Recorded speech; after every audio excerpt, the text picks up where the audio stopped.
بسم اللہ الرحمن الرحیم۔ استاد قوم کا محسن ہوتا ہے، استاد قوم کا معمار ہوتا ہے۔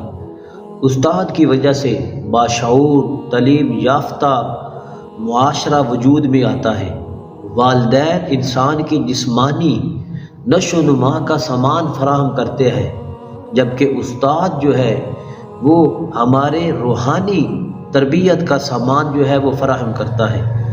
تھے وہ بھی دن کی خدمت استاد کے عوض، تھے وہ بھی دن کی خدمت استاد کے عوض، دل چاہتا تھا ہدیہ دل پیش کیجیے، جن کے کردار سے آتی ہو صداقت کی مہک، جن کے کردار سے آتی ہو صداقت کی مہک، ان کی تدریس سے پتھر پہ پگھل سکتے ہیں۔ استاد جو ہے اس کا ادب و احترام، جتنا انسان اپنے استاد کا ادب و احترام کرتا ہے اتنا اللہ پاک انسان کو کامیابی عطا فرماتا ہے۔ ادب و احترام جو ہے اس کا اندازہ لگائے۔ حضرت ابن عباس رضی اللہ تعالیٰ حضور پاک صلی اللہ علیہ وآلہ وسلم کے چچا کے بیٹے تھے۔ آپ حضرت زید بن ثابت انصاری رضی اللہ تعالیٰ عنہ وہ سواری پہ بیٹھتے تو حضرت ابن عباس رضی اللہ تعالیٰ عنہ آپ جو ہے آل رسول میں سے، آپ یعنی جب وہ بیٹھتے حضرت زید بن ثابت انصاری تو ان کی سواری کی لگام پکڑ لیتے۔ حضرت زید بن ثابت انصاری کہتے کہ اے ابن عباس، آپ بڑے اعلیٰ خاندان سے ہیں، آپ میری سواری کی لگام نہ پکڑیں، آپ میری اتنی خدمت نہ کریں۔ حضرت سیدنا ابن عباس رضی اللہ تعالیٰ آپ نے فرمایا کہ ہم نے اپنے بڑوں سے علم والوں کا ادب سیکھا ہے، اپنے بڑوں سے علم والوں کی قدر و منزلت سیکھی ہے۔ امام احمد آپ بہت بڑے امام تھے، آپ اپنے استاد جب خلف احمر ان کے مجلس میں جاتے تو ان کے کبھی برابر نہیں بیٹھتے، اپنے استاد کے برابر نہیں بیٹھتے۔ امام اعظم سیدنا ابو حنیفہ، آپ کا ادب دیکھیے اپنے استاد کا، آپ جو ہے اپنے استاد حضرت امام حماد جو ہے ان کے مکان کی طرف پاؤں کر کے نہیں لیٹتے، کہتے ہیں کہ مجھے شرم آتی ہے کہ اس طرح میرے استاد کا گھر ہے اور میں اس طرح پاؤں کر کے لیٹوں۔ اور یہی بات ہے قاضی ابو یوسف جو ہے بہت بڑے قاضی اسلام میں امام مانے جاتے ہیں، آپ کا بیٹا فوت ہو گیا اور آپ کا جب بیٹا فوت ہوا تو آپ نے اپنے بیٹے کو چھوڑ دیا، اور جس دن آپ کا بیٹا فوت ہوا اسی دن اپنے استاد سیدنا امام اعظم کی مجلس میں چلے گئے۔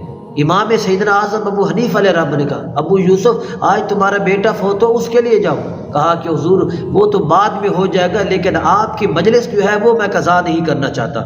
حضرت ابن عباس رضی اللہ تعالیٰ آپ نے، سیدنا امام اعظم ابو حنیفہ نے اور بہت سے اکابر، امام ابو یوسف علیہ رحمہ جو ہے آپ ہر وقت جو جتنے استاد اس دنیا سے چھوڑ کے چلے گئے تھے ان کے لیے دعا کرتے، ان کی دعائیں مغفرت کرتے، اور کہا کہ میں کوئی بھی عبادت کروں، چاہے نفلی عبادت کروں یا چاہے فرض عبادت کروں، اپنی ہر عبادت میں اپنے استاد کو دعاؤں میں یاد رکھتا ہوں۔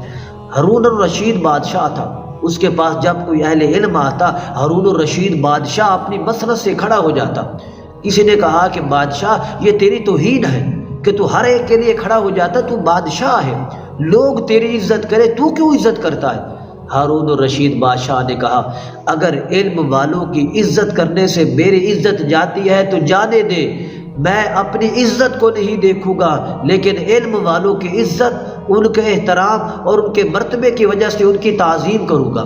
یہی وجہ ہے کہ حضرت سیدنا امام مالک آپ بہت بڑے اکابر امام تھے، آپ جب بچوں کو شاگردوں کو پڑھا رہے تھے تو آپ کے پاس ایک حضرت یحییٰ نامی شاگرد بڑا دور سے پڑھنے کے لیے آتا۔ ایک مرتبہ سیدنا امام مالک علیہ رحمہ اپنے طالب علموں کو پڑھا رہے تھے تو کسی نے کہا کہ ہاتھی آ گیا، ہاتھی آ گیا۔ طالب علموں نے کہا امام صاحب سے کہ ہم نے ہاتھی دیکھنا ہے۔ آپ نے کہا اچھا جا دیکھ آؤ۔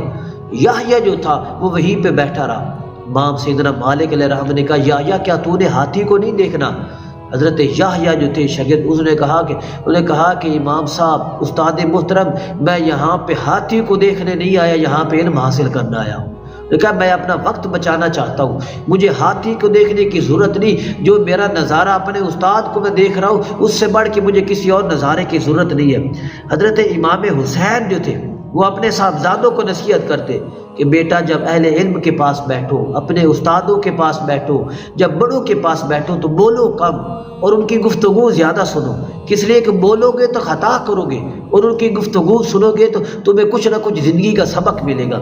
استاد جو ہے اس کا جتنا انسان عزت کرے گا اتنا دنیا اور آخرت میں کامیابی ملے گی۔ تو آج کے زمانے میں استاد کو ہم نے کیا سمجھ لیا؟ آج کے زمانے میں استاد کو نوکر کی حیثیت سے سمجھا۔ جو استاد کو نوکر سمجھتے ہیں وہ ساری زندگی ذلیل و رسوا ہوتے ہیں، اور جو استاد کو اس کے مقام کے مطابق عزت دیتے ہیں دنیا میں بھی ان کی کامیابیاں قدم چومتی ہے اور قیامت کے روز بھی وہ کامیاب ہو